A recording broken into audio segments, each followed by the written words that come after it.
પેટ્રોલની લાઈનમાં ઉભા રહેવા માટે બાંધ્યા. જોવો અત્યારે પેટ્રોલ પુરાવા માટે તો લોકો બાંધી રહ્યા છે. સોશિયલ મીડિયાની અંદર વિડીયો થયો છે વાયરલ. તમે બધા લોકો જાણતા છો કે હાલ એક અફવાના કારણે જે લોકો જે મેદાનની અંદર આવ્યા છે પેટ્રોલ પુરાવા માટે, જે લાઈનો ઉપર લાઈનો લાગી છે પેટ્રોલ પુરાવા માટે. હવે આ બાબતે મિત્રો વાત કીધું સોશિયલ મીડિયાની અંદર અત્યારે અનેકો વિડીયો વાયરલ થયા છે. ઘણી જગ્યાએ પોલીસે એવું કહી રહી છે કે ભાઈ અફવા છે, ગઈકાલે પણ પેટ્રોલ આવવાનું છે, તમે અત્યારે ઘરે બેસો. પરંતુ લોકો તો ઘરે જતા જ નથી અને એક બાજુ તો બાંધણ થઈ રહી છે બાંધણ. જે આ મિત્રો વાત કીધું પેટ્રોલ પુરાવા માટે અત્યારે લોકો લડત લડી રહ્યા છે. હવે સૌથી મોટા સમાચાર મળી રહ્યા છે પ્રોપર તમને બધા લોકોના વિડીયોની અંદર જાણકારી બતાવવા જઈ રહ્યો છું. નમસ્કાર મિત્રો, ફરીવાર એક નવો વિડીયોમાં તમારું સ્વાગત છે. ડેફિનેટલી તમે બધા લોકો જાણતા છો કે ગઈકાલે બપોર પછી જે અફવા ઉડી હતી, આ અફવાના કારણે જે ગુજરાતની અંદર અત્યારે એટલા બધા પેટ્રોલ પુરાવા લોકો મેદાનમાં આવ્યા છે કે લાઈનો મિત્રો 5-5 કિલોમીટર સુધી પહોંચી ગઈ છે. અને આ લાઈનો પહોંચવાના કારણે પેટ્રોલનો જથ્થો પણ પૂરો થઈ ગયો છે પેટ્રોલની અંદર. હવે પેટ્રોલની અંદર જથ્થો પૂરો થયો છે તો ત્યાંથી પેટ્રોલ આવવા માટે તો વાર લાગે ને. પરંતુ લોકો તો એવું કહી રહ્યા છે કે પેટ્રોલ જ પૂરું થઈ ગયું છે, હવે પેટ્રોલ થશે જ નહીં. 1000-2000 ને ટાંકાઓની ટેંકાઓ લઈ લઈને લોકો પેટ્રોલ લેવા પહોંચી ગયા છે. પરંતુ એક અફવાના કારણે જે અત્યારે મારામારી થઈ રહી છે, જે ધડાકાઓ થઈ રહ્યા છે, પોલીસને મેદાનમાં આવવું પડ્યું છે, જે માઇકો લઈને લોકો બોલી રહ્યા છે કે ભાઈ પેટ્રોલ અમને આપો પેટ્રોલ. તો ખાસ કરીને વિડીયો બને એટલો શેર કરી દેજો. એવી કોઈ પણ મિત્રો અત્યારે જાણકારી નથી. હર્ષભાઈ સંઘવી ગુજરાતના ગૃહમંત્રીએ પણ કહી દીધું છે કે ભાઈ ગુજરાતની અંદર કોઈ પણ પ્રકારની પેટ્રોલ ખોટવાનું નથી.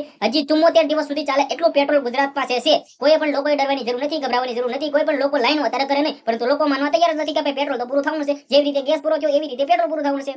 તો મિત્રો હાલ એવી કોઈ પણ જાણકારી નથી. આ બિલકુલ અફવા છે, અફવાથી દૂર રહો. અને અત્યારે જે લોકો ઝઘડી રહ્યા છે પેટ્રોલ પુરાવા માટે ભાઈ ઝઘડોમાં, કારણ કે પેટ્રોલ આજ છે કાલ પાછું આવી જવાનું છે, પરંતુ ઝઘડોમાં ક્યાંક ને ક્યાંક લોકોને પ્રોબ્લેમ આવશે, વાગશે તો ખોટી રીતે કોઈ પણ લોકો હેરાન થશે. વિડીયો શેર કરો, ફોલો કરો, સબસ્ક્રાઇબ કરો. આજના વિડીયોમાં 43 મિનિટ આપણે એક નવો વિડીયો મળી જશે. બધા લોકોને દિલથી ધન્યવાદ. જય હિન્દ, જય ભારત.